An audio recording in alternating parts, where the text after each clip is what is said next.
ಬರ್ತಾ ಇರಬೇಕಾದ್ರೆ ದುಷ್ಟಜುಮ್ನ ಯಾರ್ಯಾರನ್ನು ಪರಿಚಯ ಮಾಡಿಸ್ದ ಅಂತ ಹೇಳಿ ಕೆಲವು ಪದ್ಯಗಳನ್ನು ಕುಮಾರವ್ಯಾಸ ನಮಗೆ ವರ್ಣನೆಗೆ ಕೊಡ್ತಾ ಹೋಗ್ತಾನೆ. ಅದರಲ್ಲಿ ದುರ್ಯೋಧನನ ಮಕ್ಕಳು, ಅವನ ತಮ್ಮಂದರು ಎಲ್ಲರ ಪರಿಚಯವನ್ನು ಮಾಡ್ತಾನೆ. ದುರ್ಯೋಧನ, ದುಶ್ಯಾಸನ, ದುರ್ಜಯ, ದುಶ್ಯಳ, ದುಸ್ಸಹ, ಚಿತ್ರರಥ, ಧರ್ಮದ, ಚಿತ್ರಕ, ಘೋಷ, ದೀಘೋಷಧರ, ಶಿಶುಪಾಲ, ಅಶ್ವತ್ಥಾಮ, ಸೌಬಲ, ಮಾದ್ರ, ಜರಾಸಂಧ, ಬೃಹದ್ರಥ, ದಂಡಧಾರಕ, ಕಾಂಬೋಜ, ಕಳಿಂಗರಾಜ, ವಿರಾಟ, ಉತ್ತರ, ಕೀಚಕ, ಭಾನುದತ್ತ, ಹೀಗೆ ಅನೇಕ ಪದ್ಯಗಳಿದೆ ಮಧ್ಯೆ. ಎಲ್ಲರ ಪರಿಚಯವನ್ನು ಮಾಡಿಸಿ ಮುಂದೆ ಬರ್ತಾನೆ. ಅವಳು ಯಾರನ್ನೂ ಕಣ್ಣೆತ್ತಿ ನೋಡೋದೇ ಇಲ್ಲ. ಆವಾಗ ಯಾಕೆ ಒಬ್ಬರು ನೋಡೋದೇ ಇಲ್ಲ ನಿನ್ನ ತಂಗಿ ಅಂತ ಕೇಳ್ತಾನಂತೆ ದುಷ್ಟದ್ಯುಮ್ನ. ತಂಗಿ ನೋಡೋ ತಾಯೇ, ತಂಗಿ ನೋಡ ನಿನ್ನಯ ಕಂಗಳಿಗೆ ಒಲಿವರೆ, ಚಿತ್ತವಾರ್ಧಿತರಂಗದಲ್ಲಿ ತೂಗುವರೆ, ತೋರುವೆ ನವನಿ ಪಾಲಕರ ಇಂಗಿತದಲ್ಲಿ ಅವರ ಅಂತರಂಗವನು, ಅಂಗವಟ್ಟದ ಬಳಕೆಯನು ಬಹಿರಂಗದಲ್ಲಿ ನೀನರಿ ಎನ್ನುತ್ತಾ ನುಡಿದನು ನಿಜಾನುಜಗೆ.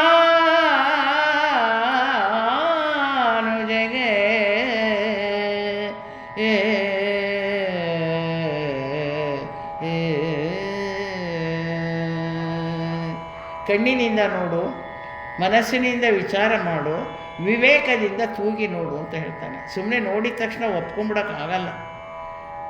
ನಿನಗೆ ಇಷ್ಟ ಆಗಿ ಮನಸಾರ ಅವನನ್ನು ನಾನು ಒರೆಸ್ತೀನಿ ಅಂತ ಹೇಳಿದ ಮೇಲೇ ನೀನು ಹಾರ ಹಾಕಬೇಕಮ್ಮ. ನಿನ್ನ ಅಂತರಂಗಕ್ಕೆ ಅವನು ಬರ್ತಾನೆ ಇಲ್ವ ನೋಡು ಅಂತ ಹೇಳಿ ಪ್ರತಿಯೊಬ್ಬರ ಪರಿಚಯವನ್ನು ಮಾಡಿಸ್ತಾ ಬರ್ತಾನೆ. ಎಲ್ಲಿ ಬರ್ತಾನೆ ಇವಾಗ?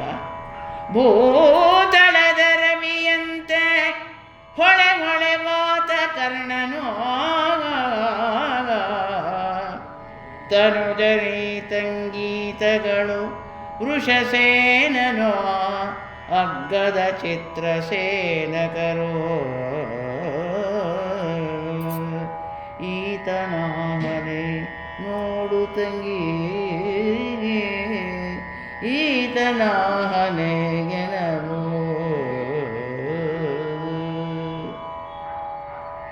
ಭಾವಾತಿಶಯ ಸಂಬಂಧ ಭಾವದೊಳು,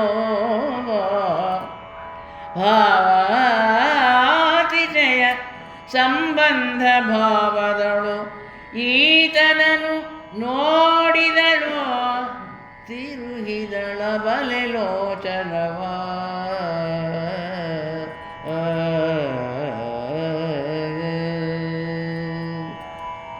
ಬೇರೆಯವ್ರಿಗೆಲ್ಲ ಇಂತಹ ರೂಪಕ ಹಾಕಲ್ಲ ನಮ್ಮ ಕವಿ. ಇಲ್ಲಿ ಹಾಡ್ತಾನೆ, ಭೂತಳದ ರವಿಯಂತೆ ಹೊಳೆ ಹೊಳೆವ ಅಂತ. ಭೂಮಿಯ ಮೇಲಿನ ಸೂರ್ಯನೋ ಅನ್ನುವ ಹಾಗೆ ಕರ್ಣ ಇದ್ದಾನೆ. ಬೇಕಾ? ನೋಡ್ತೀಯಾ? ಬೇಡ. ಅವನು ವಯಸ್ಸಾಗಿದೆ ಅಂದರೆ ಅವನ ಮಕ್ಕಳು ಬಂದಿದ್ದಾರೆ. ವೃಷಸೇನ ಬಂದಿದ್ದಾನೆ, ಅವನ ತಮ್ಮ ಚಿತ್ರಸೇನ ಇದ್ದಾನೆ. ಯಾರು ಬೇಕು? ಯಾರು ಬೇಕಾದ್ರೂ ಅಲೆ ಹಾಕ್ಬೋದು ನೀನು. ಈತ ನಾಹನೆ ನಿನಗಾಗತ್ತಾ? ಇಷ್ಟ ಆಗತ್ತಾ? ನಿಮ್ಮ ಮನಸ್ಸಿಗೆ ಒಪ್ಪಿದೆಯಾ ತಂಗಿ? ಮತ್ತೆ ನೋಡು ಅಂತ ಹೇಳ್ದ. ಏನು ಮಾಡಿದ್ಲು?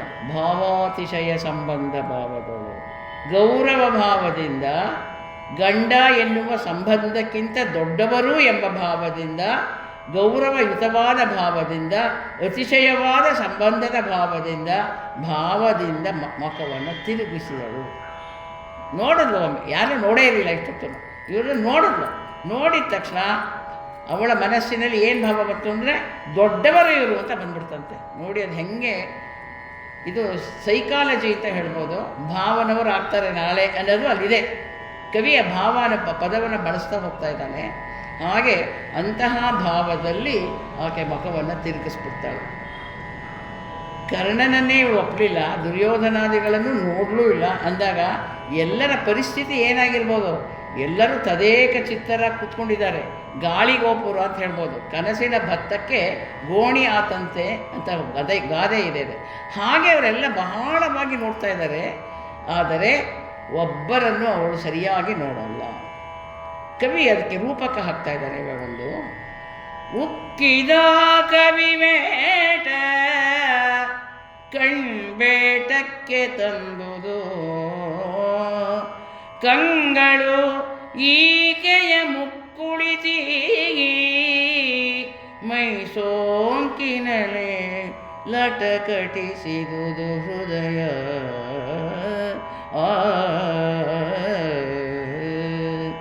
ಸಿಕ್ಕಿತಳಲಿಗೆ ಸೋತು ಸೊಕ್ಕಿನ ಚುಕ್ಕಿಯೋ ಚಾಪಳವೋ ಸಿದ್ಧಿಯೋ ಅಕ್ಕಜವೋ ತಾನೆನುತ ಚಿಂತಿಸಿತಾದು ಪೌರಾತ.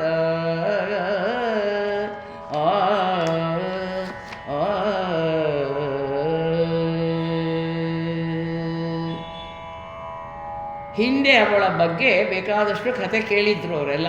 ಕೇಳಿ ಕೇಳಿ ಕೇಳಿ ನೋಡದೆ ಹೋದರು. ಅವರಿಗೆ ಅವಳ ಮೇಲೆ ಮೋಹ, ಉತ್ಸಾಹ, ಕಾತರ, ಆತಂಕ ಎಲ್ಲ ಆಗಿತ್ತು. ಕೇಳಿದ್ರು ಅವಾಗ. ಈಗ ನೋಡಿದ್ದಾರೆ, ಅವಳನ್ನೇ ತದ್ವತ್ತಾಗಿ ನೋಡ್ತಾ ಇದ್ದಾರೆ. ಉದ್ರೇಕದಿಂದ ಅವಳನ್ನು ತಬ್ಗು ನೋಡಬೇಕು ಅನ್ನಿಸ್ಬಿಡ್ತಂತೆ ರಾಜರೆಲ್ಲರೂ ಕೂಡ. ಹೇಗಾದರೂ ಮಾಡಿ ಅವಳ ಸತಿ ಮುಟ್ಟಾದರೂ ಮುಟ್ಟಬೇಕು ಅನ್ನಿಸ್ತಾ ಇದೆ ಅಂತೆ ಮಹಾರಾಜರೆಲ್ಲರೂ. ಸ್ಪರ್ಶಿಸುವುದಕ್ಕೆ ಚಡಪಡಿಸ್ತಾ ಇದ್ದಾರೆ ರಾಜರೆಲ್ಲರೂ ಕೂಡ. ಇಲ್ಲ, ಇದೆಲ್ಲ ಆಗಲ್ಲ, ಹೇಗೆ ಮುಟ್ಟಕ್ಕಾಗುತ್ತೆ? ಅವಳನ್ನ ಪಲ್ಲಕ್ಕಿ ಮೇಲೆ ಹೋಗ್ತಾ ಇದ್ದಾಳೆ, ಎದ್ರೆ ಸುಮ್ಮನಿರ್ತಾರೆ ಸಭೆಯವರು, ಹೇಳೋಕ್ಕಾಗಲ್ಲ.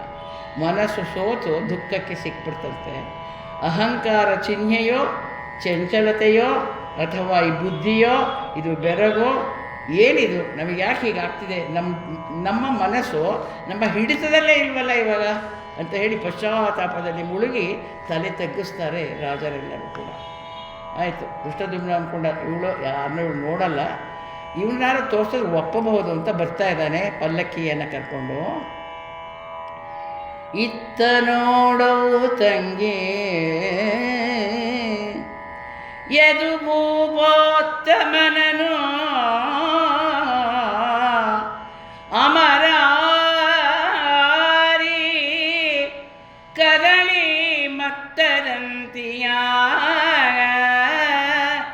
ನಿಖಿಲ ನಿಗಮಾವಳಿ ಶಿರೋಮಣಿಯ ನೋಡೋ ಇತ್ತ ನೋಡೋ ತಂಗಿ. ಮತ್ತ ಉತ್ತರೋತ್ತರ ರಮ್ಯ ಮೂರ್ತಿಯನು ಉತ್ತಮಾಮಲ ಕೀರ್ತಿಯನು ಮನಹತ್ತುವಡೆ ಹಳಿವಿಲ್ಲ ಕೃಷ್ಣನ ನೋಡವು ವರಿಸು ನೀನೋ ಎಂದ.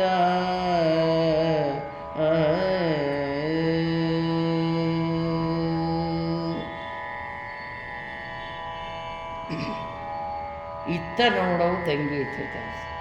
ಒಬ್ಬರನ್ನಾರು ಸರಿಯಾಗಿ ನೋಡಮ್ಮ, ಒಬ್ರದ್ದು ಸರಿಯಾಗಿ ನೀನು ನೋಡ್ತಾನೆ ಇಲ್ವಲ್ಲ, ನೋಡು ನೋಡು ಅಂತಾನೆ ಹೊರತು ಮದುವೆಯಾಗುವಂತ ಎಲ್ಲೂ ದುಷ್ಟದ್ಯುಮ್ನ ಹೇಳಲ್ಲ.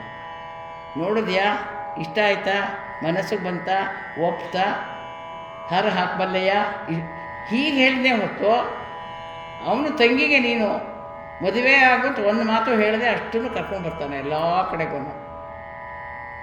ಶ್ರೇಷ್ಠನಾದಂಥವನು, ಯದುಕುಲೋತ್ತಮನು, ಯದುವಂಶದಲ್ಲಿ ಬಂದಿರುವಂತಹ ಶ್ರೇಷ್ಠನಾದಂತಹ ಪುರುಷ. ಅದಕ್ಕೆ ಕವಿ ಹೇಳ್ತಾನೆ, ಸ್ತ್ರೀಯರು ಪುರುಷನನ್ನು ಮೋಹಿಸುವರು, ಪುರುಷನಾದ ಈತನನ್ನು ಪುರುಷರೇ ಮೋಹಿಸುವರು. ಅಂತಹ ಕೃಷ್ಣ ಆಕರ್ಷಿಸುವ ಸಾಮರ್ಥ್ಯ ಇದೆ ಅವನಿಗೆ. ಕೃಷ್ಣ ಅಂದರೆ ಆಕರ್ಷಿಸುವವನು ಅಂತಲೇ ಅರ್ಥ. ಅಂತಹ ಪುರುಷ ಅಲ್ಲ, ಪುರುಷೋತ್ತಮವನು. ಅಂತಹ ಪುರುಷೋತ್ತಮನ ನೋಡು, ವೇದಗಳಿಗೆ ಶಿರಪ್ರಾಯನಾದಂತಹ, ಕಿರೀಟಪ್ರಾಯನಾದಂತಹ, ರಮಣೀಯ ಮೂರ್ತಿಯಾದಂತಹ ಆ ಶ್ರೇಷ್ಠನನ್ನು ನೋಡು, ನೋಡು ಹೇಗಿದ್ದಾನೆ. ಅಣ್ಣ ಹೇಳಿದ ಮಾತನ್ನು ಸರಿಯಾಗಿ ಕೇಳಿಸ್ಕೊಂಡು ಇನ್ನೂ ಏನು ಹೇಳ್ಬೋದು ಅಣ್ಣ ಅಂತ ಕಾಯ್ತಾ ಇದ್ದಾಳಂತೆ ಅವಳು. ಅವನು ಹೇಳ್ತಾನೆ ದುಷ್ಟದ್ಯುಮ್ನ, ಮದನನಯ್ಯನೋ ಮೂರತಿ ತಾತನು ರೂಪ ವಿಭವವನು ಇದರೊಳಗೆ ನೀ ನೋಡಿಕೋ ಯಾದವ ಶಿರೋಮಣಿಯ ನೀ ನೋಡಿಕೋ ಸುದತಿಯರ ಸೇರುವೆಗಳ ನೋಡಿದರೆ ದಾರುಣಿ ಲಕ್ಷ್ಮೀ ಕೃಷ್ಣನ ಪದಯುಗವನೋಲೈಸುತ್ತಿಗರು ಅಬುಜಾಕ್ಷಿ ಕೇಳು ಕೇಳೆಂದ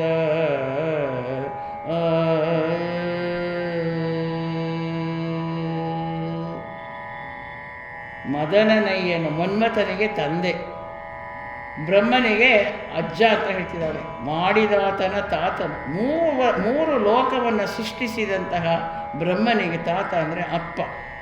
ಅವನ ರೂಪ ವೈಭವ, ಅವನ ಶಕ್ತಿ, ಅವನು ಮಾಡಿದಂತಹ ಕೆಲಸಗಳು ಎಲ್ಲವೂ ಗೊತ್ತಿದೆ ಅಲ್ವಾ. ಯಾದವ ಶಿರೋಮಣಿಯಾದಂತಹ ಆ ಕೃಷ್ಣನನ್ನು ನೋಡು. ಅವನಿಗೆ ಯಾರು ಸೇವೆ ಮಾಡ್ತಾ ಇದ್ದಾರೆ? ಏನು ಧನ್ಯಳೋ ಲಕುಮಿ ಎಂಥ ಮಾನ್ಯಳೋ ಸಾನುರಾಗದಿಂದ ಅವನ ಪಾದ ಸೇವೆ ಮಾಡುತ್ತಿಗಳು. ಎಡಕ್ಕೆ ಭೂಮಿ ಬಲಕ್ಕೆ ಶ್ರೀಯು ಇರುಳು ಹಗಲು ಏಕವಾಗಿ ಹರಿಯ ಸೇವಿಸುವವಳುಲ. ಕೃಷ್ಣನನ್ನು ಆರಾಧನೆ ಮಾಡ್ತಾರೆ. ಲಕ್ಷ್ಮಿಯೇ ನಿಂತು ಪಾದ ಸೇವೆಯನ್ನು ಮಾಡ್ತಾಳೆ. ಅಂತಹ ಹೆಂಡತಿ ಇದ್ದಾಳೆ, ಭೂಮಿ ತಾಯಿ ಇದ್ದಾಳೆ. ಹಾಗಿರಬೇಕಾದ್ರೆ ಅಂತಹ ಕೃಷ್ಣನ ಪದವನ್ನು ಓಲೈಸುವಂತಹ ಆ ಕೃಷ್ಣನಿಗೆ ನೀನು ಮಡದಿ ಆಗ್ಬೋದಲ್ವಾ? ನೋಡು ಬೇಕಾದಷ್ಟು ಜನ ಇದ್ದಾರೆ. ಅವನ ಅಣ್ಣ ಬಲರಾಮ ಅಲ್ಲೇ ಕೂತಿದ್ದಾನೆ ಪಕ್ಕದಲ್ಲಿ. ಅವನ ಮಗ ಮನ್ಮಥ ಇದ್ದಾನೆ, ಅವನ ಮಗ ಅನಿರುದ್ಧ ಇದ್ದಾನೆ. ಸಾರಣ, ಸಾಂಬ, ಸತ್ಯಕ, ಅಕ್ರೂರ, ಸಾತ್ಯಕಿ, ಕೃತವರ್ಮ ಎಲ್ಲ ಕೃಷ್ಣನ ಮಕ್ಕಳು. 8 ಜನ ಅಷ್ಟಮಹಿಷಿಯರಲ್ವ. ಎಲ್ರಿಗೂ 10 ಜನ ಗಂಡು ಮಕ್ಕಳು, 11 ಜನ ಹೆಣ್ಮಗಳು. 8 ಜನಕ್ಕೆ 80 ಗಂಡು ಮಕ್ಕಳು, 8 ಹೆಣ್ಮಕ್ಳಂತೆ ಕೃಷ್ಣನಿಗೆ. 16,000ಕ್ಕೆ ಅವ್ರನ್ನೆಲ್ಲ ಅವನು ಶೋಷಿಸ್ತಾ ಇದ್ದ ನರಕಾಸುರ ಅಂತ ಇಟ್ಕೊಂಡಿದ್ದೆ ಹೊರತು ಅವ್ರು ಹೆಂಡ್ತೀರಲ್ಲ. ಸುಮ್ಮನೆ 16,000 ಅಂತ ಹೇಳೋದಷ್ಟೇ. ಅವರಿಗೆಲ್ಲ ಅವರಿಗೆ ಬೇಕಾದಂಥ ಪ್ರೈವಸಿ ಕೊಡಬೇಕಾಗಿತ್ತು. ಯಾಕಂದರೆ ಅವ್ರ ಗಂಡನನ್ನೆಲ್ಲ ನರಕಾಸುರ ಸಾಯಿಸಿಬಿಟ್ಟಿದ್ದಲ್ಲ, ಅವ್ರಿಗೆಲ್ಲ ಒಂದು ಜಾಗವನ್ನು ಮಾಡಿದ್ದ ಅಷ್ಟೇ ಹೊರತು 8 ಜನ ಅಷ್ಟಮಹಿಷಿಯರನ್ನು ಅವನಾಗಿ ಹೋಗಿ ಮದುವೆ ಮಾಡ್ಕೊಂಡಿದ್ದಲ್ಲ, ಅವರಾಗಿ ಬಂದು ಮದುವೆ ಮಾಡ್ಕೊಂಡಿದ್ದು. ಅದು ಭಾಗವತ ಹೇಳುತ್ತೆ. ಅವರೆಲ್ಲರನ್ನ ತೋರಿಸ್ತಾ ಇದ್ದಾನಂತೆ. ಕೃಷ್ಣನನ್ನಾದರೂ ನೋಡು, ಅವ್ರ ಮಕ್ಕಳನ್ನಾದರೂ ನೋಡು, ಅವ್ರ ಅಣ್ಣನಾದರೂ ನೋಡು, ಯಾರು ಬೇಕಾದ್ರೂ ನೋಡು. ಯಾದವ ಶಿರೋಮಣಿಗಳೆಲ್ಲ ಬಂದಿದ್ದಾರೆ ಅಂತ ಹೇಳ್ತಾ ಇದ್ದಾನೆ. ಸ್ತ್ರೀ ಸುಂದರಿ ಈಕೆ, ಇವಳನ್ನು ಕೃಷ್ಣೆ ಅಂತ ಕರೆಯೋದು. ಪುರುಷ ಸುಂದರ ಕೃಷ್ಣ. ಈ ಕಾವ್ಯವನ್ನು ಬರೆದವ್ರು ಯಾರಪ್ಪ ಅಂದರೆ ಕೃಷ್ಣ ದ್ವೈಪಾಯನರು. ಅವರೊಬ್ಬರು ಕೃಷ್ಣ ಕರ್ತೃಗಳು, ಎಲ್ಲರೂ ಕೃಷ್ಣರೇ. ಅಂತಹ ಕೃಷ್ಣೆಯನ್ನು ಮಾತನಾಡಿಸಿದಾಗ ಅವಳೇನು ಮಾಡ್ತಾಳೆ? ಎನಲು ಭಕುತಿಯ ಭಾವರಸದಲ್ಲಿ ನೆನೆದು ಹೊಂಪುಡಿ ಹೋಗಿ ರೋಮಾಂಚನದ ಮೈಯೊಪ್ಪಿನಲ್ಲಿ ತನು ಪುಳಕಾಂಬಪೂರದಲ್ಲಿ ಮನದೊಳಗೆ ವಂದಿಸಿದಳು. ಎನಗೆ ಈತನಲ್ಲಿ ಗುರುಭಾವನೆಯ ಮತಿ ಸಂಭವಿಸಿತು, ಏನೆಂದರಿಯೇನೋ ಎಂದಳು ಕಮಲಮುಖಿ ನಗು ನಗುತ್ತ.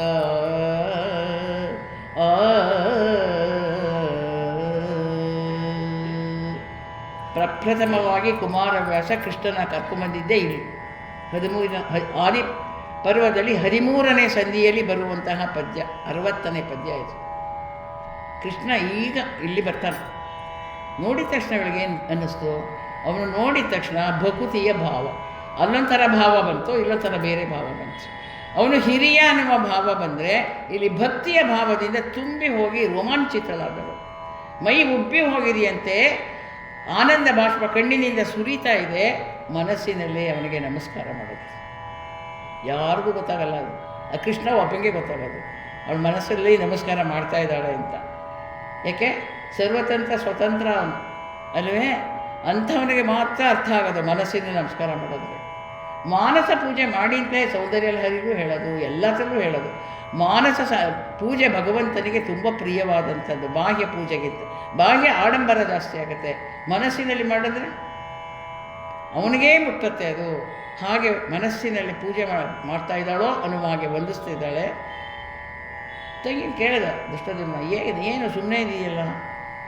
ತದೇಕ ದೃಷ್ಟಿಯಲ್ಲಿ ಅವನನ್ನು ನೋಡ್ತಾಳಂತೆ. ನೋಡಿದ ತಕ್ಷಣ ಹೇಳ್ತಾಳೆ, ಆತನಲ್ಲಿ ಗುರು ಭಾವನೆ ಸಂಭವಿಸಿತು. ನನಗೆ ಗುರು ಅನ್ನುವಂತಹ ಭಾವನೆ ಬರ್ತಾ ಇದೆ.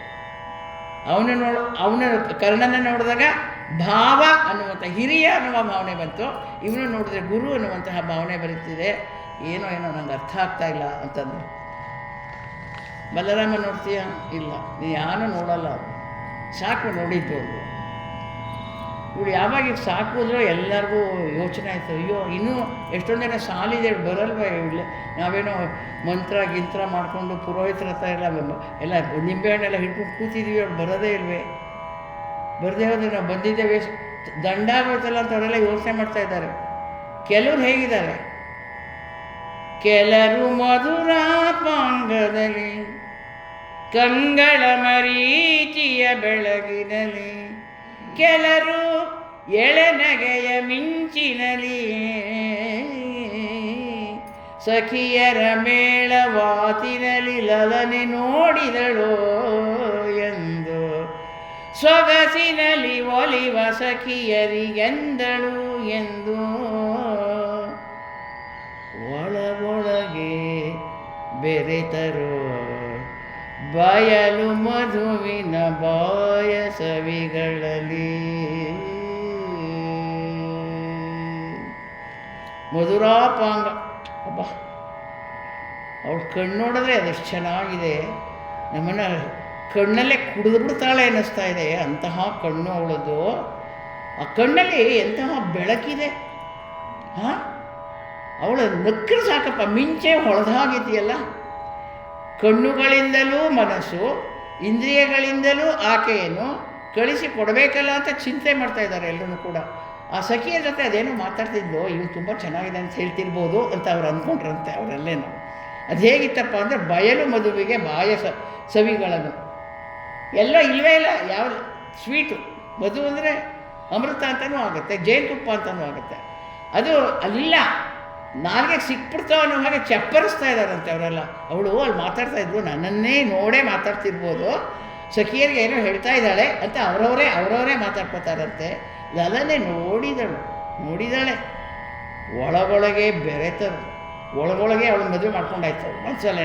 ಅವಳೇ ನನಗೇನೇ ಇರೋದು, ದೇವರು ಅದಕ್ಕೆ ಮೇಡ್ ಫಾರ್ ಈಚ್ ಅದರ್ ಮಾಡಿದ್ದಾರೆ ಅಂತ ಕಾಣಿಸುತ್ತೆ ಅಂತ ಅವರವರೇ ಅನ್ಕೋತಾ ಇದ್ದಾರಂತೆ. ಬಯಲು ಮಧುವಿನ ಬಾಯ ಸಭೆಯಲ್ಲಿ ಆಯಿತು, ಯಾರನ್ನು ಇವಳು ನೋಡಲ್ಲ ಅಂತ ಗೊತ್ತಾಗೋச்சு. ಇಂದುಮುಖಿಯರ ಗುಣವ ತಿಳಿಯಲು ಅಸಾಧ್ಯ ಅಂತ ಅಂದ್ಕೊಂಡ್ರು. ಅವ್ಳಿಗೇನಿದೆಯೋ ಮನಸ್ಸಲ್ಲಿ ಗೊತ್ತಿಲ್ಲ. ಮನಸ್ಸಿನಲ್ಲಿ ಇಲ್ಲದ ಮೋಹ ತಿಣಿಕಿದರೆ ಬರೋದಕ್ಕೆ ಸಾಧ್ಯನಾ? ನಾಸ್ತಿ ಭಾರ್ಯ ಸಮಂ ಮಿತ್ರ ಅಂತ ಒಂದು ಶ್ಲೋಕ ಇದೆ. ಮಡದಿಯಂ ಬೇರೆ ಆಪ್ತರಿರ್ಪರೆ ಅಂತ ಸೋಮೇಶ್ವರ ಶತಕದಲ್ಲಿ ಕವಿ ಕೇಳ್ತಾನೆ. ಹಾಗಿರ್ಬೇಕಾದ್ರೆ ಅವಳು ಮನಸ್ಸಿಲ್ಲ, ಯಾರನ್ನು ನೋಡಿದ್ರೆ ಅವಳಿಗೆ ಇಷ್ಟ ಆಗ್ತಾ ಇಲ್ಲ. ಎಲ್ಲರೂ ಮಾಡಿಕೊಂಡ್ರು, ನೋಡಿದ್ಲು, ಕಂಡ್ಲು, ಹೇಳಿದ್ಲು, ಆಮೇಲೆ ಸಖಿ ಜೊತೆಗೆ ತನ್ನ ಅನುಭವವನ್ನು ಹೇಳ್ತಾ ಇದ್ದಾಳೆ ಅಂತ ಎಲ್ಲರೂ ಅಂದ್ಕೊಂಡ್ರು. ಆದರೆ ಯಾವುದೂ ಕೆಲಸಕ್ಕೆ ಬರಲಿಲ್ಲ. ಆವಾಗ ದುಷ್ಟದಿಮ್ನ ಗೊತ್ತಾಯ್ತು, ಇವಳಿಗೆ ಯಾರೂ ಇಷ್ಟ ಆಗ್ತಿಲ್ಲ ಸಭೆ ಒಳಗಡೆ ಅಂತ. ಗರುವೆಯ ಇಂಗಿತವನರಿದೋ ದಂಡಿಗೆ ಮುರಿದೋ ಒಡನೈ ತಂದುದೋ ಈಕೆಯ ನೆರವಿ ಕಳುಹುತ ಕಂಗಳಲ್ಲಿ ಕರಣೇಂದ್ರಿಯಂಗಳಲ್ಲಿ ಬರಿಯ ಡಿಂಬದ ಡೊಂಬಿನಲಿ ಕೇತರಿಯ ಪೀಠವನೋ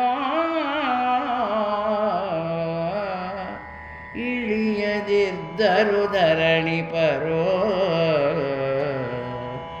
ಮುರವೈರಿ ಗಂಗಾ ಸೂನು ಹೊರತಾಗೆ ಧರಣಿ ಪರೋ ಕೇತರಿಯ ಪೀಠವನೋ ಇಳಿಯದಿದ್ದರು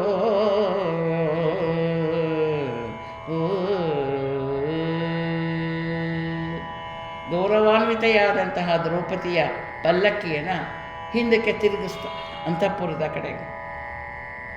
ಯಾವಾಗ ಅವಳು ಪಲ್ಲಕ್ಕಿನೇ ಹೋಯ್ತು, ಅವಳ ಜೊತೆ ಬಂದಿರಲ್ಲ 10,000 ಸಖಿಯರು ಎಲ್ಲರೂ ದಡ ಅಂತ ಅವಳ ಹಿಂದೆ ಹೋದ್ರು.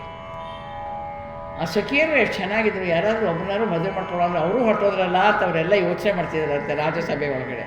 ಹೇಗೆ ಕೂತಿದ್ರು? ಕವಿ ಹೇಳ್ತಾ ಇದ್ದಾರೆ, ಬರಿಯ ಡಿಂಬದ ಡೊಂಬಿನಲ್ಲಿ ಅವ್ರ ದೇಹ ಅಲ್ಲಿದೆ, ಮನಸ್ಸು, ಹೃದಯ, ಕಣ್ಣು, ನೋಟ ಎಲ್ಲ ಅವ್ರ ಜೊತೆಗೆ ಹೊರಟೋಯ್ತಾರಂತೆ. ಒಳ್ಳೆ ಬೊಂಬೆ ಥರ ಕೂತ್ಬಿಟ್ಟಿದ್ದಾರಂತೆ. ಹೇಗೆ ಬೊಂಬೆ ಥರ ಕೂತಿದ್ದಾರೆ ಅನ್ನೋದನ್ನು ಮುಂದಿನ ಪದ್ಯ ವರ್ಣನೆ ಮಾಡ್ತಾನೆ ನಮ್ಮ ನಾರಾಯಣಪ್ಪ. ಯಾರಿಬ್ಬರು ಎದ್ದೋದ್ರು ಅಂದರೆ ಮುರವೈರಿ ಗಂಗಾಸು, ಭೀಷ್ಮಾಚಾರ್ಯರು ಮತ್ತು ಕೃಷ್ಣ ಮಾತ್ರ ಸಿಂಹಾಸನ ಹೇಳಿದ್ರಂತೆ. ಇನ್ನು ಯಾರು ಒಬ್ಬರು ಅಳ್ಳಾಡಲೇ ಇಲ್ಲ, ಅಲ್ಲೇ ಕೂತಿದ್ದಾರೆ. ಹೆಣ ಕೂತಿದ್ದಾರಂತೆ ಕುರ್ಚಿ ಮೇಲೆ, ಅಲ್ಲ ಕುರ್ಚಿ ಅಲ್ಲ ಸಿಂಹಾಸನ ಮೇಲೆ ಕೂತಿದ್ದಾರೆ ಎಲ್ಲರೂ ಕೂಡ. ಆಜನ್ಮ ಬ್ರಹ್ಮಚಾರಿ ಭೀಷ್ಮಾಚಾರ್ಯರು, ಅನಾದಿ ಬ್ರಹ್ಮಚಾರಿನಂತೆ ಕೃಷ್ಣ. ಯಾಕೆ ಅನಾದಿ ಬ್ರಹ್ಮಚಾರಿ ಅಂದರೆ ಸಂಸಾರಕ್ಕೆ ಸಿಕ್ಕಿಯೂ ಸಂಸಾರ ಸಿಗಾಕೊಳ್ಳೋದಿಲ್ಲ, ಯಾವ ಆಮಿಷವೂ ಇಲ್ಲ ಅವನಿಗೆ, ಸಾಂಸಾರಿಕವಾಗಿಯೂ ಇಲ್ಲ, ವೈಭೋಗವೂ ಬೇಕಿಲ್ಲ, ಯಾವ ಸಿಂಹಾಸನವೂ ಬೇಕಿಲ್ಲ. ಇಷ್ಟು ಯುದ್ಧ ಮಾಡಿದ ಯಾವುದಾದ್ರು ಸಿಂಹಾಸನ ಕೂತಿದ್ದ ಅವನು ಒಂದು ಕಡೆ ಇಲ್ಲ. ಅವ್ರ ಮಕ್ಕಳಿಗೆ ಪಟ್ಟಾಭಿಷೇಕ ಮಾಡ್ತಾನೆ ಯಾವಾಗಲೂ. ಭಾಗವತದಲ್ಲಿ ಪೂರ್ತಿ ಕೃಷ್ಣನ ಕಥೆನೇ ಇದೆಯಲ್ಲ 10ನೇ ಸ್ಕಂದದಲ್ಲಿ, ಅಲ್ಲ ಅದನ್ನು ನೋಡ್ತಾ ಹೋಗ್ಬೋದು. ಲೀಲಾ ವಿನೋದಿ ಅವನು ಅಷ್ಟೇನೆ.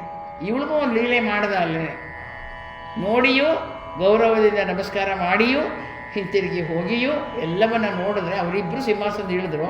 ಉಳಿದವರೆಲ್ಲ ಡಿಂಬದ ಡೊಂಬಿನಲ್ಲಿ ಕೇಸರಿಯ ಪೀಠವನ್ನು ಇಳಿಯದಿದ್ದರು. ಒಬ್ಬರು ಇಳಿದಿಲ್ಲ, ಸುಮ್ಮನೆ ಕೂತಿದ್ದಾರೆ. ಪಕ್ಕದಲ್ಲಿ ಅವ್ರ ಸೇವಕರೆಲ್ಲ ಇದ್ದಾರೆ. ನಮ್ಮ ಮಹಾರಾಜನಿಗೆ ಏನಾಗ್ಬಿಟ್ಟಿದೆ, ಹಿಂಗೆ ಕೂತಿದ್ದಾರಲ್ಲ, ಅಲ್ಲಾಡದೆ ಕೂತಿದ್ದಾರಲ್ಲ, ಕಣ್ಣು ಬಿಟ್ಟುಕಿಸ್ತಾ ಇಲ್ವಂತೆ. ಅದು ಸತ್ತಿದಾರೋ ಬದುಕಿದಾರೋ ಅಂತಲೇ ಗೊತ್ತಾಗ್ತಿಲ್ಲ, ಹಾಗೆ ಕೂತಿದ್ದಾರಂತೆ ಎಲ್ಲರೂ. ಹೇಗಿದ್ದಾರೆ? ಕವಿ ಚಿತ್ರಣವನ್ನು ಕೊಡ್ತಾನೆ ನಮಗೆ. ಮಡಿಸಿದೆಲೆ ಬೆರಳೊಳಗೆ ಬಾಯೊಳಗಡಸಿದ ಎಲೆ ಬಾಯೊಳಗೆ ಸಚಿವರ ನುಡಿಯ ಕೇಳರು ಸುಳಿಯ ಕಾಣರು ಲೋಚನಾಗ್ರದಲ್ಲಿ ಸುಳಿಯ ಕಾಣರು ಕಡು ಮುಳಿದ ಕಂದರ್ಪ ಶರವು ಅವಘಡಿಸಿ ಕೈಗಳ ನೋಡಿ ನೃಪರು ಎವೆ ಮಿಡುಕದಿದ್ದರು ಬೆರಳ ಮೂಗಿನ ಹೊತ್ತದು ಗುಡದನೆ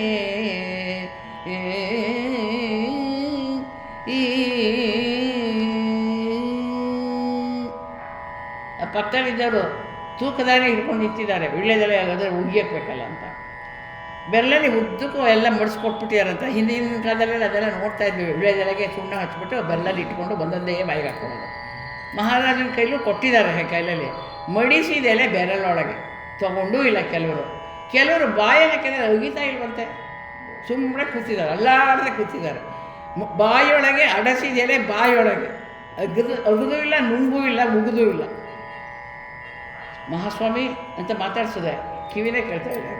ಸಚಿವರ ನುಡಿಯ ಕೇಳರು. ಯಾರಾದ್ರೂ ಓಡಾಡ್ತಿದ್ದಾರೆ, ಅವರೊಬ್ಬರು ಕಣ್ಣಿಗೆ ಕಾಣಿಸ್ತಿಲ್ವಂತೆ. ದ್ರೌಪದಿನೇ ತುಂಬಿ ತುಳುಕಾಡ್ತಿದ್ದಾಳೆ ಒಳಗೆಲ್ಲ, ಕಣ್ಣಿನ ತುಂಬ ದ್ರೌಪದಿ. ಯಾರು ಓಡಾಡಿದ್ರು ಒಬ್ಬರು ಕಣ್ಣಿಗೆ ಕಾಣಿಸ್ತಾ ಇಲ್ಲ. ಕೋಪ ಮಾಡಿಕೊಂಡು ಮನ್ಮಥ ಹೀಗೆ ಮಾಡಿಬಿಟ್ಟಿದ್ದಾನೆ, ಅವನನ್ನು ಬಾಣ ಬಿಟ್ಬಿಟ್ಟಿದ್ದಾನೆ ಇವರೆಲ್ರಿಗೂ. ಇಷ್ಟೊತ್ತು ಎಷ್ಟು ಥರದ್ದು ನಾವು ಮಂತ್ರ ಮಾಟ ಎಲ್ಲ ಮಾಡ್ಕೊಂಡು ಕೂತಿದ್ವಿ, ಒಬ್ರಿಗಾರು ಹಾಕಿದ್ರು. ನೆನೆಯೆಲ್ಲ ಪೂರ್ತಿ ಕಥೆ ಕೇಳಿದ್ದೀರಾ? ಅವ್ರು ಕೂದಲನ್ನೆಲ್ಲ ಸುಟ್ಟು ಬೂದಿ ತಂದು ಊದಿ ಕೈ ಕೊಟ್ಕೊಂಡಿದ್ದಾರೆ, ಹೀಗೆ ಇಟ್ಕೊಂಡಿದ್ದಾರೆ ಬತ್ತ ಕೈಗದಾಳ ಅಂತ. ಅವ್ರ ಲೈನ್ ಬರಲೇ ಇಲ್ಲ. ಅವರು ನಿಮ್ಮೇಲೆ ಇಟ್ಕೊಂಡು ಕೂತಿದ್ದಾರೆ, ಅದು ವೇಸ್ಟ್ ಆಯಿತು. ಮಾಟ ಮಂತ್ರ ಎಲ್ಲ ಏನು ಎಲ್ಲ ದೇವತೆಗಳು ಹೊತ್ತಿದ್ರು. ಗಣಪತಿಗಂತೂ 21 ಸಾರಿ ನಮಸ್ಕಾರ ಮಾಡ್ತೀನಿ, ಅಷ್ಟು ಕಡಿಮೆ ಹಾರ ಹಾಕ್ತೀನಿ, ಇಷ್ಟು ಕಡಿಮೆ ಹಾರ ಹಾಕ್ತೀನಿ ಇದೆಲ್ಲ ಮಾಡ್ಕೊಂಡಿದ್ರು. ಏನೂ ಪ್ರಯೋಜನಕ್ಕೆ ಬರಲಿಲ್ಲ. ಎಲ್ರಿಗೂ ತುಂಬ ಬೇಜಾರಾಯಿತು. ತುಂಬ ಬೇಜಾರಿಂದ ಎಲ್ಲರೂ ಕೂತ್ಕೊಂಡಿದ್ದಾರೆ.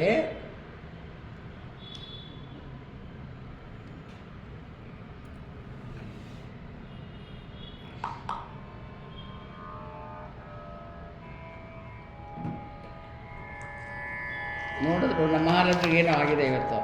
ಅವಳಿಗೆ ಮಂಕು ಬೀದಿ ಹೆಚ್ಚಕ್ಕೆ ಹೋಗಿ ಇವ್ರಿಗೆ ಮಂಕು ಬೀದಿ ಆಗ್ಬಿಟ್ಟು ಅದಂಗಾಗಿದ್ದಾರೆ ಇವರು ಅಂತ ಹೇಳಿದ್ರು. ಅವರೆಲ್ಲ ನೋಡ್ತಾ ಇದ್ದಾರೆ. ಸ್ವಾಮಿ ಸಭೆ ಮುಗಿದಿದೆ, ಎದ್ದೇಳಿ ಮೇಲಕ್ಕೆ ಅಂದರು. ನೋಡಿ ಅದು ದ್ರೌಪದಿನೇ ಇಲ್ಲ. ಏನು ನೀವು ಇಲ್ಲಿ ಕೂತ್ಕೊಂಡು ಏನು ಮಾಡ್ತೀರಾ, ನಡೀರಿ ಊಟನಾದ್ರು ಮಾಡ್ಕೊಂಡು ಹೋಗೋಣ, ನಡೀರಿ ಹೊರಗಡೆಗೆ ಅಂತ ಎಲ್ಲರೂ ಕರ್ಕೊಂಡು ಹೋಗ್ತಾ ಇದ್ದಾರೆ. ಯಾವಾಗ ಇಂತಹ ಪರಿಸ್ಥಿತಿ ಬಂತೋ ದ್ರುಪದ ಮಹಾರಾಜನಿಗೆ ಚಿಂತೆ ಆಯಿತು. ಇದು ಸೌಂದರ್ಯ ಸ್ಪರ್ಧೆ, ಇದರಲ್ಲಿ ಯಾರನ್ನೂ ಅವಳು ಗೆಲ್ಲಲಿಲ್ಲ. ಹೋಲಿ, ಇನ್ನೊಂದು ಪಣವನ್ನು ಇಡೋಣ, ನಮ್ಮ ಹತ್ರ ಇದೆ ಮತ್ಸ್ಯ ಯಂತ್ರ, ಅದನ್ನು ಇಡೋಣ ಅಂತ ಡಂಗೂರವನ್ನು ಸಾರಿಸ್ತಾ ಇದ್ದಾನೆ. ದುಷ್ಟದ್ಯುಮ್ನನಿಗೆ ಹೇಳಿದ, ಡಂಗೂರವನ್ನು ಸಾರಿಸು. ಆಗಲಿ, ಈ ಕ್ಷತ್ರಿಯರಲ್ಲಿ ಯಾರನ್ನೂ ಅವಳು ಒಪ್ಪಲಿಲ್ಲ. ಇದಿದೆಯಲ್ಲ, ಇದನ್ನು ಯಾರು ಬೇಕಾದ್ರೂ ಹೊಡಿಬೋದು ಅಂತ ಮಾಡೋಣ. ಈಗ ಬರೀ ಇಂಥವರೇ ಮಾಡಬೇಕು ಅಂತ ಇಡೋದೇ ಬೇಡ ಕಾಂಪಿಟೇಷನನ್ನು. ಆದ್ದರಿಂದ ಇದು ಈ ಮತ್ಸ್ಯ ಯಂತ್ರವನ್ನು ತಂದಿಡಿ ಸಭೆ ಒಳಗಡೆಗೆ ಅಂತ ಅಪ್ಪಣೆಯನ್ನು ಮಾಡಿದ ದುಷ್ಟದ್ಯುಮ್ನನಿಗೆ. ಎಷ್ಟು ದೊಡ್ಡದು ಅಂದರೆ ಸಾವಿರಾರು ಜನ ಅದನ್ನು ಎಳ್ಕೊಂಡು ಬಂದ್ರಂತೆ ಸಭೆಗೆ, ಪೂಜೆ ಮಾಡಿದ್ದಾರೆ. ಹೇಗಿದೆ ಅದು? ಇದೇ ಮಹಾಧನು ಬಾಣ ಪಂಚಕವು,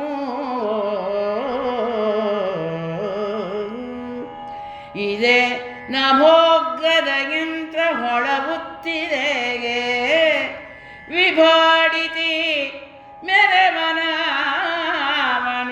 ಬಾವು ವಿಕ್ರಮವ, ಇದುವೆ ಕಬ್ಬಿಣ ಬಿಲು ಶರಾವಳಿ, ಇದು ಕುಸುಮಮಯ ಯಂತ್ರವೋ ಅಬಲೆಯ ಹೃದಯವೋ, ಆತನೇ ರಮಣನೋ ಆತನೇ ಕುಸುಮ ಶರಣೋ ಎಂದ.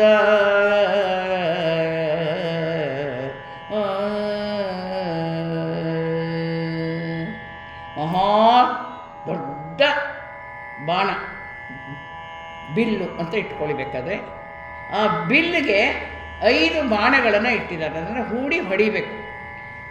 ಮೇಲೆ ಒಂದು ತಿರುಗ್ತಾ ಇರುವಂತಹ ಯಂತ್ರ ಇದೆ, ಅಲ್ಲೊಂದು ಮೀನಿದೆ, ಅದಕ್ಕೆ ಮತ್ಸ್ಯ ಯಂತ್ರ ಅಂತ ಹೇಳ್ತಾ ಇರೋದು. ಆ ಮೀನಿನ ಕಣ್ಣಿಗೆ 5 ಬಾಣದೊಳಗಡೆ ಹೊಡಿಬೇಕು. ಆ ಯಂತ್ರದ ಹೆಸರು ಸಿಂಧೂರ ಅಂತ. ಇಲ್ಲಿ ಕವಿ ಬರೆದಿಲ್ಲ. ಯಾರಿಗೆ ಭುಜಬಲ ಪರಾಕ್ರಮ ಇದೆ, ಬಿಲ್ಲು ಹೊಡೆಯೋದು ಗುರಿ ಇಡೋದಕ್ಕೆ ಯಾರಿಗೆ ಬರುತ್ತೋ ಅವರು ಯಾರು ಬೇಕಾದ್ರೂ ಎದ್ದು ಬರ್ಬೋದು. ಈಗ ಇದು ಕಬ್ಬಿನ ಬಿಲ್ಲು. ಕಬ್ಬು ಅಂದರೆ ಎಲ್ರಿಗೂ ಇಷ್ಟ, ಸ್ವೀಟ್ ಅಲ್ವಾ.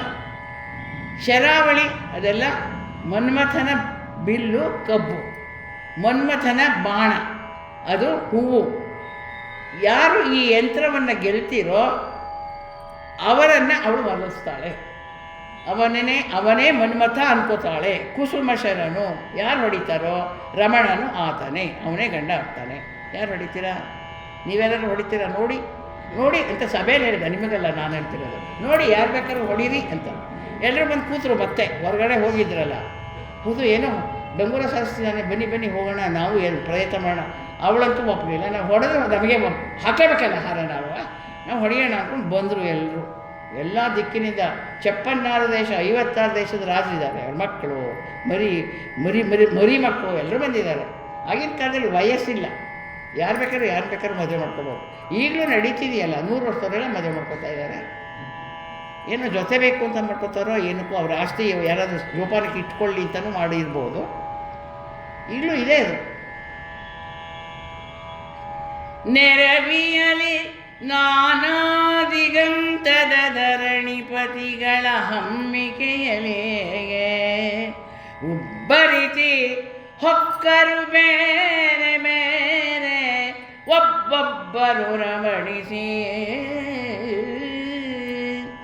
ಹರಗಿರಿಗೆ ಹುಲು ರಕ್ಕಸರು ಮತ್ಸರಿಸುವಂತಾಯ್ತು.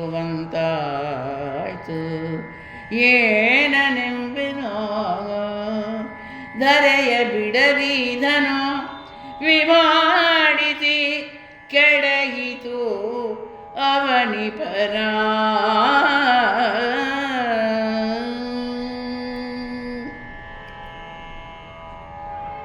ಅನೇಕ ದಿಕ್ಕು ದಿಗಂತಗಳಿಂದ ಬಂದಿದ್ದಾರೆ ರಾಜರು. ಬಹಳ ಹುರ್ಪಲ್ಲಿ ಬಂದರು. ಇವಾಗ ನಮ್ಮ ಸೌಂದರ್ಯ ಚೆನ್ನಾಗಿರಲಿಲ್ಲ, ಅದಕ್ಕೆ ಹಾರ ಹಾಕಿಲ್ಲ. ಶಕ್ತಿ ಇದೆಯಲ್ಲ ನಮ್ಮ ಹತ್ರ, ಏನು ಬಾರಿ ನನಗೇನು ಬಿಲ್ಲು ಬಾಣ ಬಿಟ್ಟು ಗೊತ್ತೇ ಇಲ್ವಾ, ಬೇಕಾದಷ್ಟು ಬಿಟ್ಟಿದ್ದೀವಿ, ಇಲ್ಲೂ ಬಿಡೋಣ ಅಂತ ಹೇಳಿ ಹಮ್ಮಿ ಕೈಯಲ್ಲಿ ಅಹಮ್ಮಿನಿಂದ ಬಂದರು. ಎಲ್ಲ ಅವ್ನು ಮೊದಲು ಬಿಡ್ತಾನೋ ಅವ್ನು ನುಗ್ಗಕ್ಕೆ ಶುರು ಮಾಡಿದ್ರು. ಆಮೇಲೆ ದುಷ್ಟದಿಂದ ಇಲ್ಲ ಇಲ್ಲ ಸಾಲಿಗೆ ಹೋಗಬೇಕು, ನೀವೆಲ್ಲ ಎಲ್ಲರೂ ಒಟ್ಟೊಟ್ಟಿಗೆ ಹೊಡೆಯೋಕ್ಕಾಗಲ್ಲ ಅಂತ ನಿಲ್ಲಿಸ್ತಾ ಎಲ್ಲನೂ ಸಾಲಿಗೆ. ಒಬ್ಬೊಬ್ಬರೇ ಹೋದರು. ಏನಾಯಿತು, ಕೆಲವರು ಹಾರ ಕಿತ್ತೋಯ್ತು, ಕೆಲವು ಕಿರಿವಿನೇ ಹರಿದೋಯ್ತು, ಚೆಲ್ಲಾಪಿಲ್ಲಿಯಾಗಿ ಹಾರ ಮುತ್ತು ಎಲ್ಲ ಕಿತ್ತು ಬಿದ್ದೋಗಿದೆ. ಇನ್ನು ಕೆಲವರಿಗೆ ನೆನಪೇ ಹಾರೋಗಿತ್ತಂತೆ. ಏನು ಮಾಡ್ತಾಯಿದ್ದೀನಿ ಅಂತ ಗೊತ್ತಾಗಲಿಲ್ಲ. ಬೆಪ್ಪ ತಕ್ಷಣ ಥರ ನಿಂತ್ಬಿಟ್ಟಿದ್ದಾರೆ ಇಲ್ಲ ಹತ್ರ. ನಡೀರಿ ಬೇರೆಯವ್ರು ಬರ್ತಾರೆ ಅಂತ ಅವ್ರು ಯಾರು ಹಾಕ್ತಾಯಿದ್ದಾರೆ. ಹೆಂಗಸರಿಗೆ ಖುಷಿಯೋ ಖುಷಿ ಚಪ್ಪಾಳೆ ಹೊಡ್ಕೊಂಡು ಹೋಗ್ತಾ ಇದ್ದಾರೆ. ಅಬ್ಬ ಇವ್ರು ಯಾರು ಹಾರ ಹಾಕಬಾರ್ದು ಅಂತ ಅವರೆಲ್ಲ ತಪಾಸ್ ಮಾಡ್ತಾಯಿದ್ರು. ಮುಸುಕು ಹಾಕ್ಕೊಂಡು ತಲೆ ತೆಗೆಸ್ಕೊಂಡು ಓಡಿ ಹೋದ್ರಂತೆ ಕೆಲವರೆಲ್ಲ. ಅಯ್ಯೋ ಅವರೆಲ್ಲ ತಲೆ ತೆಗೆಸ್ಕೊಂಡು ಹೋಗಿದ್ದಾರೆ. ಅವರೆಲ್ಲ ತುಂಬ ಶ್ರೇಷ್ಠವಾದ ಬಿಲ್ವಿದ್ಯೆ ಕಲಿತವರು. ಅವರೇ ಹೀಗೆ ಹೋದರು ಅಂದರೆ ಹೋಗಿ ಯಾಕೆ ಕೈ ತೋರಿಸಿ ಅವಲಕ್ಷಣ ಅನ್ನಿಸ್ಕೊಳ್ಳೋದು ಅಂತ ಹೇಳಲೇ ಇಲ್ವಂತೆ ಕೆಲವರು. ಯಾರು ಹೋಗಲಿ, ಯಾರು ಹೊಡ್ಕೊಳ್ಳಿ, ದ್ರೌಪದಿ ಇದು ಬೇಡ ಬಿಲ್ಲು ಬೇಡ ನಮಗೆ ಅಂತ ಎಲ್ಲ ಹೋಗಿ ಕೂತ್ಬಿಟ್ಟಿದ್ದಾರೆ ಕೆಲವರು. ನನಗೆ ಅವಕಾಶ ಸಿಕ್ತು ಅಂತ ಮಗದ ಬಂದ, ಜರಾಸಂಧ ಬಂದ. ಏನಾದರೂ ಜಪ್ಪ ಅದು ಅಲ್ಲಾಡಕ್ಕೆ ಸಿಕ್ಕೇ ಆಗಲಿಲ್ಲ. ಆ ಬಿಲ್ಲನ್ನು ಎತ್ತಿ ಅದಕ್ಕೆ ಶಿಂಜನಿ ಕಟ್ಟಬೇಕು, ಹಗ್ಗ ಕಟ್ಟಬೇಕು, ಆ ಟೆನ್ಷನ್ ನೋಡ್ಕೊಂಡು ಬಾಣ ಹೂಡಬೇಕು. ಎಪ್ಸದು ತಾನೆ ಏನಾರು ಮಾಡೋಕ್ಕಾಗದು. ಮಿಡುಕದಿದನು ನಮ್ಮ ಝಾಡಿಸಿ ಕೆಡಹಿತು, ಅದನ್ನು ಇನ್ನಾರು ಕೊರಳಲಿ ತೊಡಿಸಿ ತಿರುವನು ಸೆಳೆದು ಬಿಡುವರೋ. ಯಂತ್ರದಲ್ಲಿ ಶರವ ಸೆಳೆದು ಯಾರು ಬಿಡುವನೋ. ಕಡುಹಿನಣ್ಣನ ಕಾಂಬೆವೈಗೆ ಸದೆ ನುಡಿದು ಮಾಡುವುದೇನು ಎನ್ನುತ್ತಾ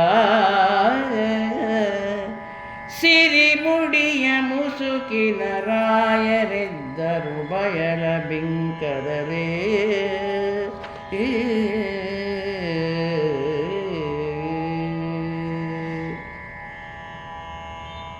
ನಮಗಾರು ಅವಕಾಶ ಸಿಕ್ಕತ್ತೆ ಅಂತ ಕೆಲವರು ಅಂದ್ಕೊಂಡ್ರು. ಇಲ್ಲ ಅವ್ರ ಕೈಲಾಗಿಲ್ಲ, ನಾವು ಹೋಗೋಕ್ಕಾಗಲ್ಲ. ಯಾರು ಮಾಡ್ಕೊಂಡು ಬಿಡ್ರಿ, ಆಯ್ತಲ್ಲ, 2 ಸತಿ ಸೋತಾಯಿತು, ಇನ್ನೇನು ಹೇಳೋದು ಸುಮ್ಮನೆ ಯಾರು ತಮಾಷೆ ಮಾಡೋದಿಲ್ಲ. ಆ ಹುಡುಗಿರು ಸಿಕ್ಕಾಪಟ್ಟೆ ನಗ್ತಾ ಇದ್ದಾರೆ. ಆ ನಗೋದನ್ನೆಲ್ಲ ಕೇಳ್ಕೊಂಡು ಅವಮಾನ ಮಾಡ್ಕೊಂಡು ಇರೋಕ್ಕಾಗತ್ತೆ ನಮಗೆ? ಯಾರು ಮಾಡ್ಕೊಳ್ಳಿ, ಹಾಳಾಗಿ ಹೋಗಲಿ ಅಂದ್ಕೊಂಡ್ರು ಎಲ್ಲರೂ. ಹಾಳಾಗಿ ಹೋಗಲಿ, ಯಾರು ಮಾಡ್ಕೊಳ್ಳಿ, ಬೇಕಾದ ಮಾಡ್ಕೊಳ್ಳಿ. ಅದು ಇಡಬಾರ್ದಾಗಿತ್ತು ಇಂಥ ಯಂತ್ರ. ಯಾಕಂದರೆ ಎತ್ತಕ್ಕೆ ಆಗದನ್ನು ಇಟ್ಟರೆ ಯಾರೇ ಅದನ್ನು ಹೂಡೋಕ್ಕಾಗುತ್ತೆ? ಬಾಣ ಹೂಡೋಕ್ಕೆ ಯಾರ ಕೈಲಾಗುತ್ತೆ? ಈ ದೃಪದನಿಗೆ ಬುದ್ಧಿ ಇಲ್ಲ. ಅದು ಎಲ್ಲಿಂದ ತಂದು ಇಟ್ಕೊಂಡಿದ್ನೋ ದೊಡ್ಡ ಯಂತ್ರನ ಚೆನ್ನಾಗಿ ಊದು ದೃಪದ ಮಹಾರಾಜನಿಗೆ. ನಮ್ಮನ್ನೆಲ್ಲ ಯಾಕೆ ಆಹ್ವಾನ ಕಲಿಸ್ಬೇಕಾಗಿತ್ತು? ಅವಮಾನ ಮಾಡೋಕ್ಕೆ ನಮಗೆ ಸೌಂದರ್ಯ ಇರಲಿಲ್ವ? ಶಕ್ತಿ ಇರಲಿಲ್ವ? ಬೇಕಾದಷ್ಟು ಎಷ್ಟು ಚೆನ್ನಾಗಿ ಬಂದಿದ್ವಿ ಅಲಂಕಾರ ಮಾಡಿಕೊಂಡು.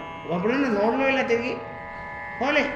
ಈಗಲೂ ಎತ್ತಣ ಅಂದರೆ ಎತ್ತಕ್ಕೆ ಆಗದೆ ಇರುವಂಥ ತಂದಿಟ್ಟಿದ್ದಾನಲ್ಲ ಕಲ್ಗುಂಡು ಥರದ್ದು. ಛೇ, ಮಾತಾಡಿ ಪ್ರಯೋಜನ? ಸಿರಿಮುಡಿಯ ಮುಸುಕಿನಲ್ಲಿ ಆ ಕಿರೀಟ ಎಲ್ಲ ತೆಗೆದುಬಿಟ್ರಂತೆ ಬೇಜಾರಾಗ್ಬಿಟ್ಟು. ಕಿರೀಟ ತೆಗೆದಿಟ್ಕೊಂಡು ಶಲ್ಯ ಐತಲ್ಲ ತಲೆ ಮೇಲೆ ಹಾಕ್ಕೊಂಡು ಮುಖ ಕಾಣಿಸ್ತಾ ಇರೋ ಥರ ತಲೆ ತೆಗೆಸ್ಕೊಂಡು ಸಭೆಯಿಂದ ನಡೀತಿದ್ದು. ಯಾರಿಗೂ ಗೊತ್ತಾಗಬಾರ್ದು ನಾನು ಮನೆಗೆ ಹೋಗ್ತಾ ಇದ್ದೀನಿ ಅಂತ. ಹಾಗೆ ಅಂದ್ಕೊಂಡು ಎಲ್ಲರೂ ಹೋಗ್ತಾ ಇದ್ದಾರೆ.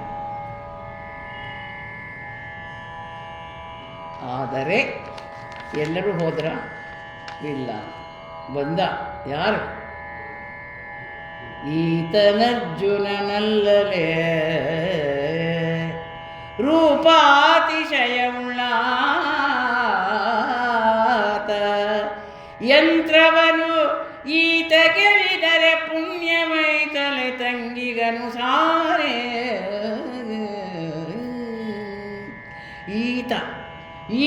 ವರನಹುದೋ ಎನ್ನುತ್ತ ಲಲನಾ ಜಾತವೋ ಆತನನು ಈಕ್ಷಿಸುತ್ತ ಸಂಪ್ರೀತಿಯಲ್ಲಿ ಕೊಂಡಾಡುತ್ತಿದ್ದುದು ರಾಯ ಕೇಳಿಂದ. ಕವಿ ಹೆಸರೇ ಹೇಳಲ್ಲ ನೋಡ್ರಿ ಅಲ್ಲಿ. ಈತ ಅರ್ಜುನನಲ್ಲೇ ಅವಳು ಹುಟ್ಟಿದಾಗ, ಅಗ್ನಿಯಿಂದ ಹುಟ್ಟಿದಾಗ ದ್ರೌಪದಿ ಅವತ್ತೇ ದ್ರುಪದ ಹೇಳಿದ್ದ, ಇವಳಿಗೆ ತಕ್ಕ ಗಂಡ ಅರ್ಜುನನೇ. ಯಾಕೆ? ಮಂಚದ ಕಾಲಲ್ಲಿ ಕಟ್ಸಿದ್ನಲ್ಲ, ಅವನೇ ಅರ್ಜುನ ಮಾಡಿದ ಕೆಲಸ, ಅವನೇ ಅಳಿ ಆಗಬೇಕು ಅಂತ ಅಂದ್ಕೊಂಡು ಅವತ್ತೇ ನಿರ್ಧಾರ ಮಾಡಿಬಿಟ್ಟಿದ್ದ. ಅವನೇ ಶಕ್ತಿವಂತ ಅಂತ. ತುಂಬ ಚೆನ್ನಾಗೂ ಇದ್ದಾನೆ, ಬಹಳ ಚೆನ್ನಾಗಿದ್ದಾನೆ ಇವನು. ಹುಡುಗಿರೆಲ್ಲ ಮಾತಾಡ್ಕೋತಾ ಇದ್ದಾರೆ, ಅಲ್ಲಿದ್ದವರೆಲ್ಲ ಮಾತಾಡ್ಕೋತಾ ಇದ್ದಾರೆ. ಯಂತ್ರವನ್ನು ಈತ ಗೆಲ್ಲಿದರೆ ಒಳ್ಳೆ ಜೋಡಿ ಆಗುತ್ತೆ ಅಂತ ದುಷ್ಟದ್ಯುಮ್ನಿಗೂ ಅನ್ನಿಸ್ತು. ತಂಗಿಗೆ ಅನುಸಾರಿ, ತಕ್ಕ ಗಂಡ ಆಗ್ತಾನೆ. ಹೆಣ್ಮಕ್ಳು ಅಯ್ಯೋ ಇಂಥವರನ್ನ ಯಾರಾದರೂ ಬಿಡ್ತಾರೆ, ವರನಹುದು ಇವನೇ ಇವಳು ಸರಿಯಾದ ಗಂಡ ಅಂತವರೆಲ್ಲ ನಿರ್ಧಾರ ಮಾಡಿಬಿಟ್ರು. ಎಲ್ಲರೂ ನೋಡ್ತಾ ಇದ್ದಾರೆ ಪ್ರೀತಿಯಿಂದ. ಎಲ್ಲರೂ ಅಂದ್ಕೊಂಡ್ರು ಇವನೇ ಬಿಲ್ಲನ್ನು ಎತ್ತಲಿ, ಇವನೇ ಬಾಣವನ್ನು ಬಿಡಲಿ ಅಂತ ಎಲ್ಲರೂ ಅನ್ಕೋತಾ ಇದ್ದಾರೆ. ಏನು ಮಾಡ್ದ ಅವನು? ತೋಡೋಕೆ ಇದ್ದಾರು ಚಾಪವನ ಮಹಿಯಿಮ್ಮಿಡು ಕದಿರೆ ಮಂಡಳಿಸಿ ಝಾಡಿಸಿ ಜಡಿದು ಜರೆದು ಅಂಕಿದನು ದಂಡೆಯ ನಿಕ್ಕಿ ಕೋಪದರೆ ಹೊಡಕರಿಸಿ ಸತ್ವಾತಿಶಯವಿಮ್ಮಡಿದೆ ಸಸ್ಯಪ ಮಾತ್ರ ತಿರುವನು ತೊಡಿಸಲರಿಯದೆ ಹಿಂಗಿ ಮೌನದೊಳು ಇದ್ದನ ಕರ್ಣ. ಇದು ಟ್ರಿಕ್ಕು ನಮ್ಮ ನಾರಾಯಣಪ್ಪಂದು. ಇಷ್ಟೊತ್ತು ಹೇಳೇ ಇಲ್ಲ ಹೆಸರು. ಅರ್ಜುನನಲ್ಲೇ ಅಂತ ಶುರು ಮಾಡಿದ. ತುಡುಕಿದನು ಚಾಪವನು. ಶಕ್ತಿಯನ್ನೆಲ್ಲ ಕೇಂದ್ರೀಕರಿಸಿಕೊಂಡು ಎತ್ತಕ್ಕೆ ನೋಡ್ದ, ಅಳ್ಳಾಡಲೇ ಇಲ್ಲ. ಮಂಡಿ ಊರಿ ಇದ್ದ ಬದ್ದ ಶಕ್ತಿಯನ್ನೆಲ್ಲ ಕೇಂದ್ರೀಕರಿಸಿಕೊಂಡು ಜರೆದು ಜೌದಿ ದಂಡೆಯ ನಿಕ್ಕಿ ಕೋಪದಿಂದ ಎತ್ತದ. ಇಷ್ಟೊತ್ತು ಯಾರು ಎತ್ತಿರಲಿಲ್ಲ, ಇವನು ಎತ್ತದ. ತನ್ನ ಶಕ್ತಿಯನ್ನು ಮೀರಿ ಎತ್ತಿದ್ದಾನೆ. ಅದಕ್ಕೆ ಶಿಂಜನಿಯನ್ನು ಕಟ್ಟಿದ್ದಾನೆ, ಬಾಣವನ್ನು ಹೂಡಿದ್ದಾನೆ. ಇನ್ನೇನು ಮೀನಿನ ಕಣ್ಣಿಗೆ ಹೋಗಿ ತಾಕ್ತು ಅನ್ಕೋಬಹುದು. ಆದರೆ ಆ ಸರ್ಷಪ ಮಾತ್ರ ತಿರುವನ್ನು ತೊಡಿಸಲದೆ. ಅದು ಬಿಚ್ಕೊಂಡ್ಬಿಡ್ತು. ಕಟ್ಟಿದ್ರೆ ಅದು ಚೂರು ಜಾರ್ಕೊಂಡ್ತು, ಅದು ಟೆನ್ಷನ್ ಹೊಟ್ಟೋಗ್ಬಿಡುತ್ತೆ. ಅದು ಅವ ಮತ್ತೆ ಕಟ್ಟೋಣ ಅಂದರೆ ಅದು ಕಟ್ಟೋಕ್ಕೆ ಆಗ್ತಾಯಿಲ್ಲ. ಇನ್ನು ಬಾಣ ಹೂಡೋದೆಲ್ಲಿಂದ ಬಂತು? ಸತ್ವಾತಿಶಯ ವಿಂಬಡಿಸ 2ರಷ್ಟು ಶಕ್ತಿ ಮಾಡಿದ, 4ರಷ್ಟು ಶಕ್ತಿ ಹಾಕಿದ. ಆದರೆ ಏನು ಮಾಡಿದ್ರೂ ಆಗಲಿಲ್ಲ. ತೊಡಿಸಲರಿಯದೆ ಹಿಂಗಿ ಮೌನದೊಳಿದ್ದನ ಕಾರಣ. ಏನು ಮಾಡಬೇಕು? ಯಾಕೆ ಮೌನದಲ್ಲಿದ್ದ? ವ್ಯಾಸರು ಬೇರೆ ಪದ ಬರೀತಾರೆ. ನಗುತ್ತಿರುವ ಹೆಣ್ಣಿನ ತುರುಬುಗಳನ್ನೆಲ್ಲ ನಾನು ಕತ್ತರಿಸ್ತೀನಿ ಅಂತ ನಿರ್ಧಾರ ಮಾಡೋದಂತೆ. ನಗ್ತೀರಾ ನೀವೆಲ್ಲ? ಇರಲಿ, ಇನ್ನೊಂದು ದಿವಸ ಬರ್ತೀನಿ. ಯಾಕೆ ಇವನಿಗೆ ಅವಮಾನ ಆಯಿತು ಅಂದರೆ, ವಿಜಯ, ಹಿರಣ್ಯಾಕ್ಷ, ರಾವಣ ಶಿಶುಪಾಲರಾಗಿದ್ದಾರೆ. ತ್ರೇತಾಯುಗದಲ್ಲಿ ಶಿವಧನಸ್ಸನ್ನು ರಾವಣನಾಗಿ ಹೋಗಿ ಅಲ್ಲೂ ಸೋತು ಬಂದಿದ್ದ. ದ್ವಾಪರದಲ್ಲಿ ಮತ್ಸ್ಯಯಂತ್ರವನ್ನು ಬೇಯಿಸೋದಕ್ಕೆ ಶಿಶುಪಾಲ ಬಂದ, ಅವನೂ ಸೋತ. ಹೆದೆ ಏರಿಸಿದ ಆರಂಭ ಶೂರತ್ವ ಅಷ್ಟೇ ಇತ್ತೆ ಹೊರತು ಅವ್ರ ಕೈಲಿ ಆಗಲಿಲ್ಲ. ಹೆಸರು ಕಾಳಿನಷ್ಟು ಬಿಡ್ತು, ತಕ್ಕ ಶಾಸ್ತಿಯೂ ಅವ್ರಿಗಾಯಿತು. ಚಂಡೀಲು ಕಗ್ಗಲು ಅಂತ ಬೈದು.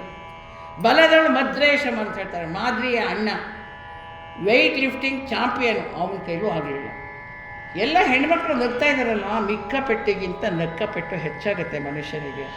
ಬಂದ ದಾರಿಗೆ ಸುಂಕವಿಲ್ಲ ಅಂತ ಎಲ್ಲರೂ ಹೋದ್ರೂ ಕೂಡ ಕರ್ಣ ಬಂದ.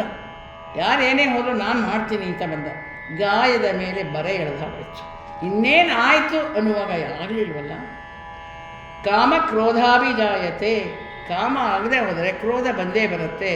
ಆದ್ದರಿಂದ ಅಂದ್ಕೊಂಡ, ಇಷ್ಟ ಆಯ್ತಲ್ಲ, ಯಾವತ್ತಾರು ಒಂದು ಏನಾರು ಇವಳು ಅವಮಾನ ಮಾಡೇ ಮಾಡ್ತೀವಿ ದ್ರೌಪದಿಗೆ, ಬಿಡಲ್ಲ ಅಂತ ಅಂದ್ಕೊಂಡು ಹೋದಂತೆ. ಯಾಕೆ ಅವನಿಗಾಗಲಿಲ್ಲ ಅಂದರೆ, ನಾಹಂ ವರಯಾಮಿ ಸೂತಂ ಅಂತ ದ್ರೌಪದಿ ಮೆಲ್ಲಗೆ ಹೇಳೋದು ಅಂತ. ಈ ಸೂತನನ್ನು ನಮ್ಮ ಮದುವೆ ಮಾಡ್ಕೊಳ್ಳಲ್ಲ. ಅದು ಕರ್ಣನಿಗೆ ಕೇಳಿಸ್ತು. ಅವ್ಳು ಮಾಡ್ಕೊಳ್ಳೋದು ಅಂದಮೇಲೆ ನಾನೇ ಮದುವೆ ಮಾಡ್ಕೋಬೇಕು. ಮಾಡ್ಕೊಳ್ಳಲ್ಲ ಅಂದವ್ರು ಕರ್ಕೊಂಬಂದು ಸಂತೋಷವಾಗಿ ಇರೋಕ್ಕಾಗತ್ತೆ ಎಲ್ಲಾದ್ರೂ. ಒಲಿದು ಬಂದ ಹೆಣ್ಣನ್ನು ಮಾತ್ರ ಮಾಡಿಕೊಂಡ್ರೆ ಜೀವನ ಮಾಡೋದೇ ಸುಲಭ, ಅದು ಬಿಟ್ಟು ಇದು ಮಾಡ್ಕೊಳಕ್ಕಾಗತ್ತೆ. ಆದ್ದರಿಂದ ನಾನು ಅವಳಿಗೆ ಗಂಡ ಆಗೋದಕ್ಕೆ ಸಾಧ್ಯ ಇಲ್ಲ ಅಂದ್ಕೊಂಡ. ಗಂಡು ಎರಡೂ ಇದೆ ಅಲ್ವಾ? ಗಂಡು ಆ ಕೊಂಬೆ ತೆಗೆದ್ರೆ ಗಂಡ ಆಗ್ತಾನೆ, ಹೌದಾ? ಗಂಡು ಒಂದು ಕೊಂಬೆ ಇದೆಯಲ್ಲ, ಕೊಂಬೆ ತೆಗಿಬೇಕು. ದಂಪತಿಯಲ್ಲಿ ದಮ್ಮಿದ್ದರೆ ಪತಿ ಆಗ್ತಾನೆ, ಎರಡೂ ಇಲ್ಲ, ಏನು ಬಿಡೋಕ್ಕಾಗಲ್ಲ ಅಂತ ಅಂದ್ಕೊಂಡ ಕರ್ಣ. ಕೈಗೆ ಬಂದ ತುತ್ತು ಬಾಯಿಗಿದ್ದಾಗಾಯ್ತು. ತುಂಬ ಅವಮಾನ ಆಯಿತು, ವಿಪರೀತ ಅವಮಾನ ಆಯಿತು. ಅವಮಾನದಿಂದ ಹಿಂಗಿ ಮೌನದೊಳಿದ್ದನ ಕರ್ಣ. ಸರಿ, ಅವನು ಹೋದ, ಶಲ್ಯ ಹೋದ್ಕೊಂಡು ನಡೀತಿದ್ದ.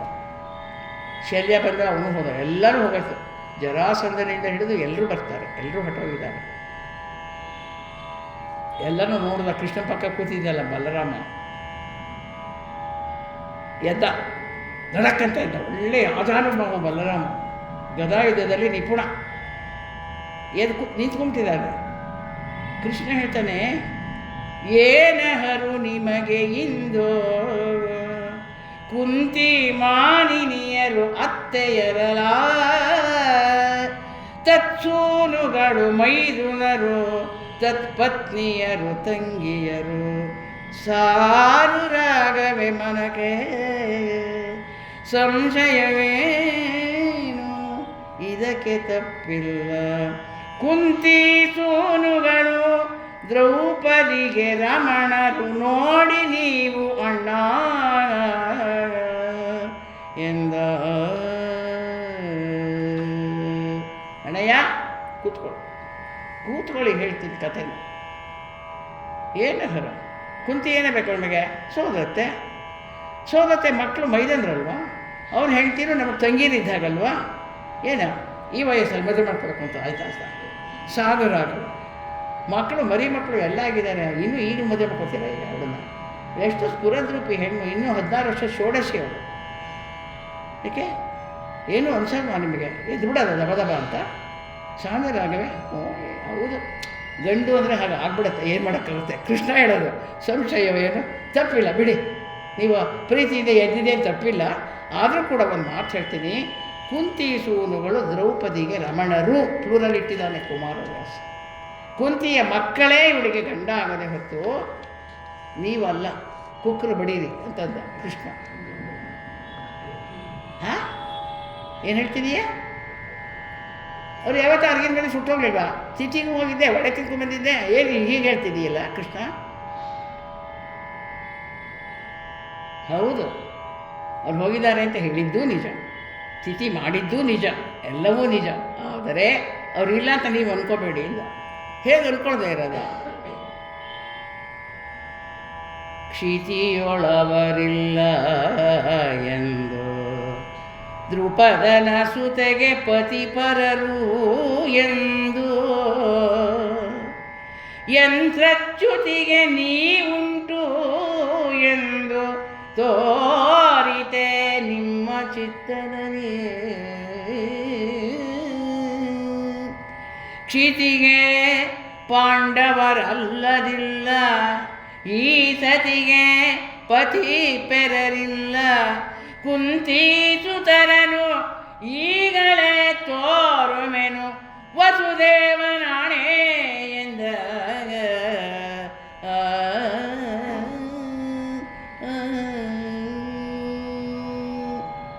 ಕ್ಷಿತಿಯೋಳು ಅವರಿಲ್ಲ ಅಂತ ನಿಮಗೆ ಅನ್ನಿಸ್ಬಿಡ್ತಾ?